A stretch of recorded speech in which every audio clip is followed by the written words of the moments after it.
We are back on Taking Care of Business on Koerner Radio, News Talk, 1180, 1230 KGEO, 1410 KERI, 1000 KKIM in Albuquerque, New Mexico, and now on the Internet, serving San Francisco and the Oakland Bay area on knookmedia.net.com. Which one? .com. Before you get to Sonny Liston, I just wanted to say that one of the things, Dave, that I enjoyed mostly was watching Cosell and Ali when they would spar verbally. I thought that was wonderful. Well, that's how I came to do the book the way that I did. I always wanted to do a biography of Ali because I saw Ali in a million situations and saw him and made judgments about him that were different from other people's judgments. And I felt, it sounds almost pompous to say, but I felt an obligation to write what I thought of Ali. And then but I couldn't sell the book. No one wanted that book on Ali because there had been so many books by and from Ali. But when I paired him with Cosell, which in my mind was a natural pairing because they were symbiotic relationship, they helped each other, they knew it worked to each other's advantage. Cosell was smart enough to know that Ali was the star of the show, and so it was a perfect pairing. In fact, I did a lot of research on comedic pairings, Abbott and Costello, Laurel and Hardy, why those things worked. And a lot of that was Cosell was smart enough to be enough of a show business performer to make it work for him. One of my favorites is when I don't know what fight it was. He was getting ready for a fight, and Cosell was pestering him, and Ali was being reluctant to talk. And Cosell says, "Muhammad, you're being very truculent today." And Ali looks at him and says, "I don't know what truculent means, but if it means good, yes, I am." Yeah, I remember that. I remember that. And you can see a lot of these little clips on YouTube. They're there. That particular one is. I've seen that one. Yes, it was a great, and so I proposed a book. I also had wanted to do a biography of Cosell. So when I proposed doing them together, it worked because I not only could tell the story I believed about Ali, I could tell the story I believed about Cosell. I'd been close personally to Cosell in the last 19 years of his life. And so the book becomes a biography of Ali, a biography of Cosell, and a biography of their relationship together and how it changed television and changed sports. Oh, it's a great book. I really, really highly recommend it. Sound and Fury. So, Dave, let's talk a little bit about Sonny Liston. There was a recent movie out with Ving Rhames played Liston, and I haven't seen all of it. I've seen most of it. He was kind of a tragic figure, wasn't he?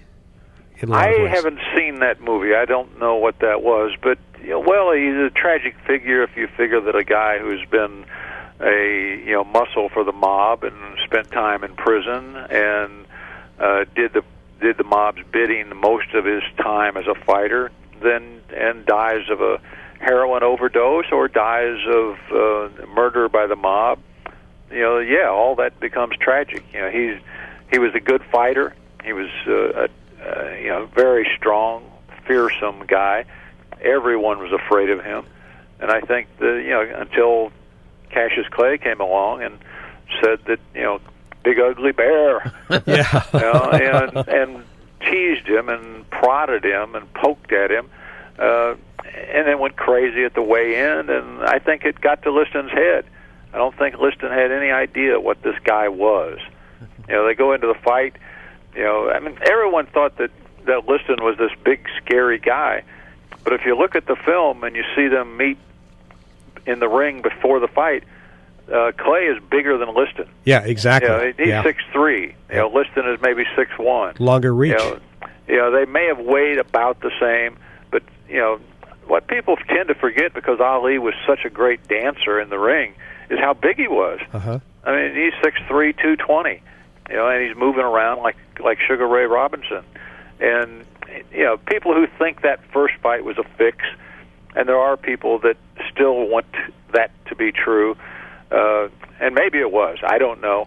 All I know is that a year before the fight, Clay was saying he was going to beat Liston in 8. He said, "Don't wait, I'll get the bear in 8." And he got him in 7. And if you watch the film, you'll see Cassius Clay, a prodigy who would become one of the greatest athletes of the 20th century, just making Liston look like a fool. Yes, he did. Because he was the great athlete and Liston wasn't.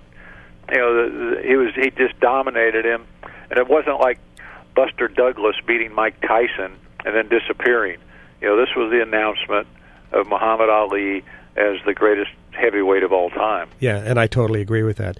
Our guest by phone, Dave Kindred, author of a great book, The Story of Muhammad Ali and Howard Cosell, Sound and Fury.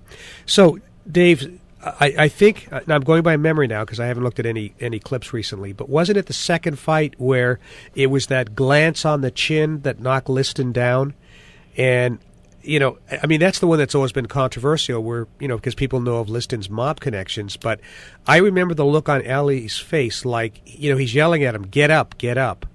Yeah, that's if there was a fix, and who knows if there was or if there wasn't, certainly that fight looks more suspicious because it looks like a glancing blow. I've seen film slowed down that shows Ali's right arm quivering as it hits, as it bounces off Liston's head. Liston's coming toward him. Ali is leaning in, very quick right, quickest hands of any heavyweight ever. And he goes down. People have said they've seen Liston's eyes. He's just looking around like, okay, how long do I have to lay down here? And the famous picture by Neil Leifer of Muhammad Ali over Liston with his right arm cocked. You've seen that picture a million times. I have it. Yep. In that picture, Ali is saying, "Get up, fool." Yep. And he wasn't getting up. I think, who knows why, but I think certainly if you'd been beaten the way that Liston had been beaten the first time, you're in no hurry to get that beating and humiliation again. So he just chose the time to just lay down. Yeah, and that pretty much was the end of his fighting career. Liston didn't do anything significant after that, did he? No, he fought after that. I think he may have fought 7 or 8 times and knocked out people, but there were people that he could knock out any way he wanted to knock him out, and then he wound up being knocked out himself by Leotis Martin, who was a journeyman heavyweight. And I think one of the things that people still don't understand, even about the first fight, is that Liston claimed to be 32. There were people who thought he was 36 years old. Oh, yeah. And Clay was 30. Clay was 22. He was 22, as good as he was ever going to be. And so it was a mismatch. Everyone thought it was a mismatch, but they thought it was a mismatch because Liston was a 7-1 favorite. But the mismatch was that one of the greatest fighters ever was in against a guy who basically had been used up. Yeah, was way past his prime. It was fun to watch Cassius Clay dance around the ring. Oh yeah, no question Well, about there's never any fighter, certainly never any heavyweight like that. And you don't see, you watch Sugar Ray Robinson films, people compare them, but Robinson never moved the way that Clay did. Clay made it a performance. He knew that he looked beautiful in the ring, and he liked that. He liked that floating around in there. When he got older, he would do that before the fight. He would do it in the ring warming up, but you didn't see it as much. But the fight to look at, if you want to see, Muhammad Ali at his very best, was the Cleveland Williams fight, where he must have hit Williams 100 times for every time Williams even thought about throwing a punch. Yeah, incredible fight. Well, we've got about 45 seconds left, and I want to mention the book again. I absolutely love this book by Dave Kindred. It's The Sound and the Fury, the story of Muhammad Ali and Howard Cosell.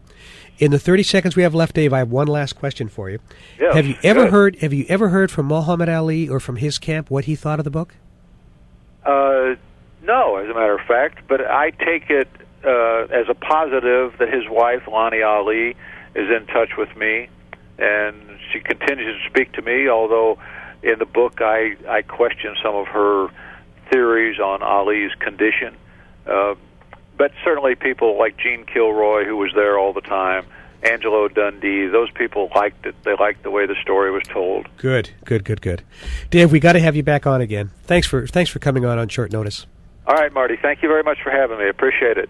We'll see you in 167 hours on Taking Care of Business on Koerner Radio News Talk 1180.